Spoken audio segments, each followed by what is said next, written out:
Students, I hope you all are fine. You are watching Ashar Hashmi Academy. हमने इससे पिछली वाली video में पैराग्राम की कुछ प्रॉपर्टीज पढ़ी। जैसा कि मैंने कहा कि ये क्लास 8 और 9 के लेवल पे टॉपिक है, जिसमें 8 और 9 दोनों की ही खास बातों को कवर किया गया है।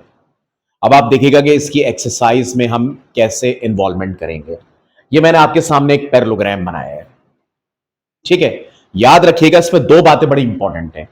या तो एग्जामिनर देगा आ पैरेललोग्राम या इट्स आ पैरेललोग्राम, तो सही है, तो फिर आप इसमें सारी प्रॉपर्टीज पैरेललोग्राम की लगा सकते हैं। लेकिन अगर एग्जामिनर ने पैरेललोग्राम का वर्ड ना दिया तो खुद से आप किसी डायग्राम को पैरेललोग्राम या रोम्बस या कुछ और नहीं मान सकते। इस सूरत में फिर एग्जामिनर क्या करेगा, यहां पे आपको कट लगा के देगा, जैसा कि मैं लगा रहा हूं यहां पे, और आपको यह पूरा लिख के देगा कि कौन सी चीज किसके बराबर है और कैसे है। अब हम इसको एज्यूम कर रहे हैं कि एग्जामिनर यहां पे लिखता है आ पैरेललोग्राम, हम पैरेललोग्राम लेते हुए चल रहे हैं इसको, तो सारी प्रॉपर्टीज जो मैंने पिछली वीडियो में बताई थी वो सब इस पे अप्लाई होंगी। आइए इसका एक बहुत आसान सवाल करते हैं। पैरेललोग्राम में हमने एक बात स्टडी की कि सामने के साइड्स बराबर होती हैं। मिसाल के तौर पे अगर ये 2 हुई, आसान सवाल से शुरू करना चाहता हूं, ये x हुई, ये 5 हुई, ये y हुई। सिंगल निशान जिन साइड्स पे लगे हुए या जिन दीवारों पे लगे हुए वो बराबर है, और डबल निशान जिन दीवारों पे लगे हुए वो बराबर है, ठीक है। अब इसमें एक ही सवाल में मल्टीपल चीजें पढ़ते हैं। ए बी की वाली दीवार के ऊपर और डी सी वाली दीवार के ऊपर सिंगल निशान बने हुए, यहां मैं दीवार साइड्स को कहता हूं।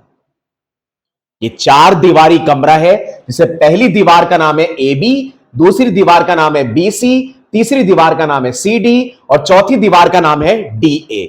हर दीवार 2 कोनों को मिलाकर पढ़ी जाती है।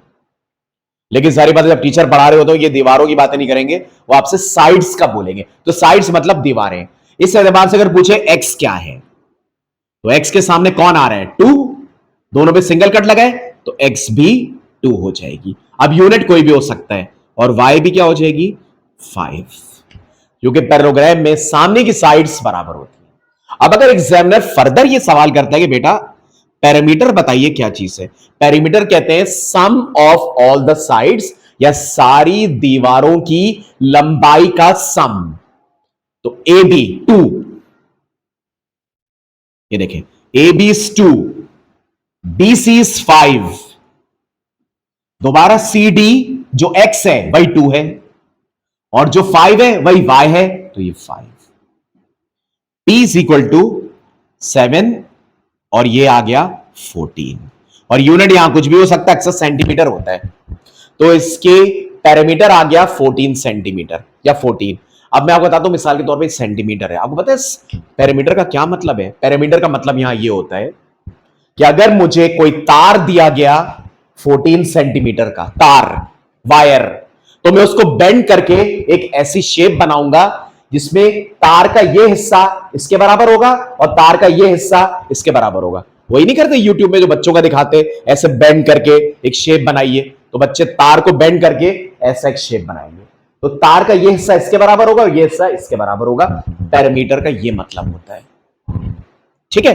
अच्छा, अब इसमें एक बात और हम इसी में थोड़ा सा स्टडी कर लेते हैं, क्योंकि बिल्कुल एक स्टार्टिंग क्वेश्चन है, तो मैं सोचा इसमें कई बातें कर ली जाए।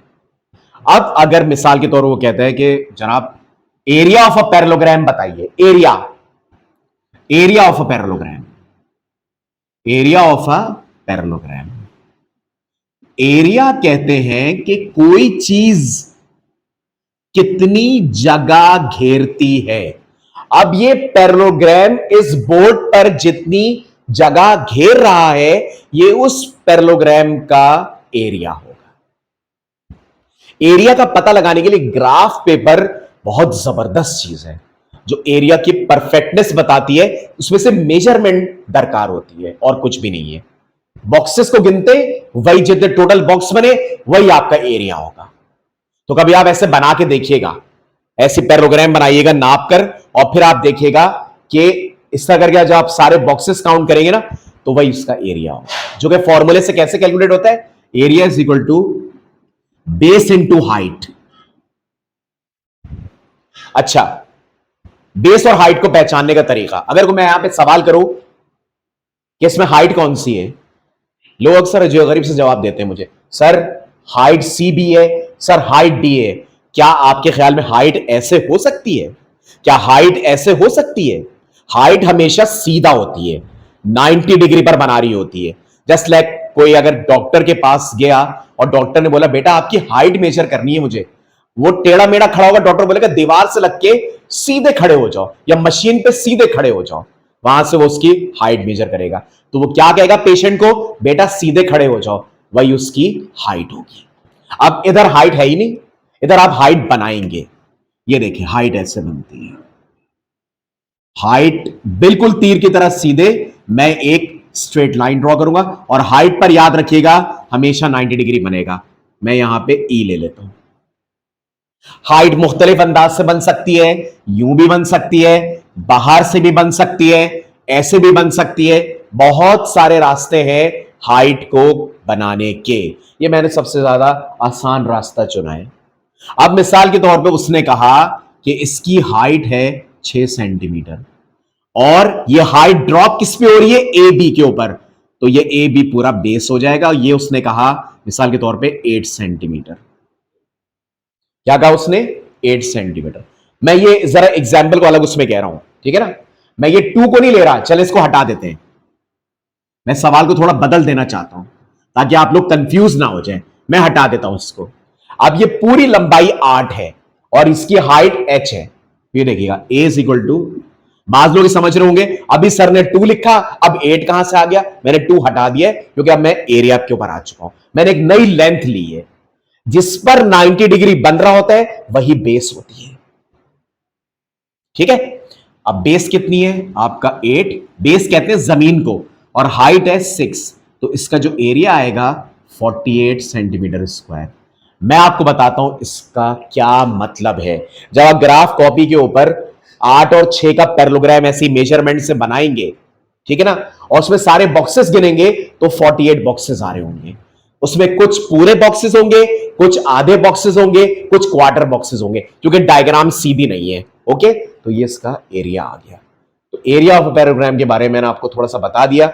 मैं चाहता था सबको एक ही में कवर कर दूं ताकि आपका वक्त भी बचे और आप एक ही वीडियो में बहुत सारी चीजें इधर देख लें। अब मैं इसको फर्दर आगे बढ़ाता हूं। मैं आपके सामने एक पैराग्राम दोबारा बनाता हूं, देखिएगा। इसको मैं रब कर देता हूं ताकि अब कोई कंफ्यूजन जनरेट ना हो। ठीक, मैं इसको रब करके आपके सामने एक और पैरेललोग्राम ड्रॉ करता हूं, देखते जाइएगा। मिसाल के तौर पे ये एक पैरेललोग्राम है, ठीक है, और एग्जामिनर ने जैसे कि बता दिया है इट्स अ पैरेललोग्राम। ये और ये एंगल बराबर है, इसी तरह ये वाला अपोजिट एंगल इसके बराबर है। साइड के बारे में तो हम पढ़ चुके। अब देखिएगा मिसाल के तौर पे ये वाला एंगल हो गया 120 डिग्री, ठीक है, और एग्जामिनर ने सवाल किया कि ए निकाल के बताएं, बी निकाल के बताएं और सी निकाल के बताएं। आइए पता लगाते हैं एबीसी कैसे पता चलेगा। It's a parallelogram. और अगर उसने ना भी लिखा तो ये देख रहे हैं निशानात एक जैसे, ये मतलब ही यही है कि ये बराबर है। तो जरा पहले देखते हैं आसान रास्ता कौन सा है। डी बी के बराबर है, क्यों, पैरेललोग्राम में अपोजिट एंगल्स बराबर होते हैं, तो जितना डी होगा उतना बी होगा। मैं लिखूंगा B is equal to 120 degree. ये डन हो गया, जो होता जा रहा है उसे पेंसिल से यहां लिखते जाएंगे। अब आपको ना ए पता है ना सी पता है, फंस गए। सर कोई एक पता होता तो हम आमने सामने वाले एंगल को बराबर कर देते। तो अब वो वाला रूल लगाएंगे कि एक ही लाइन पे बनने वाले एंगल 180 बनाते हैं, तो पहले ए तक पहुंचते हैं। A plus B is equal to 180 degree.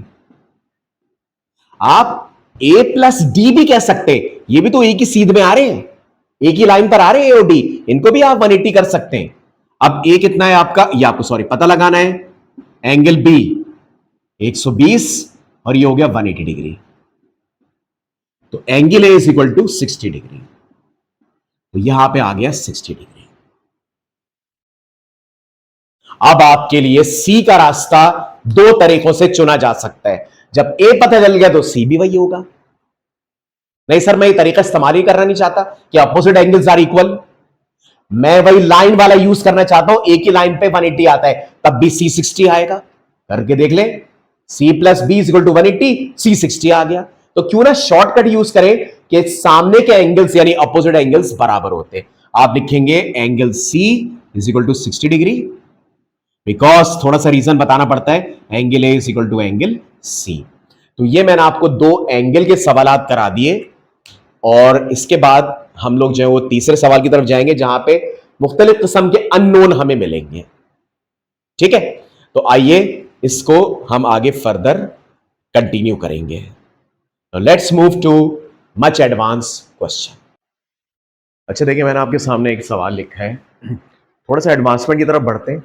इतना तो काफी सब लोग जान ही गए। इसके बाद जो एक वीडियो आएगी वो ही बड़ी इंपॉर्टेंट होगी। ये मैंने आपके सामने लिखा हुआ है, ये पैराग्राम है।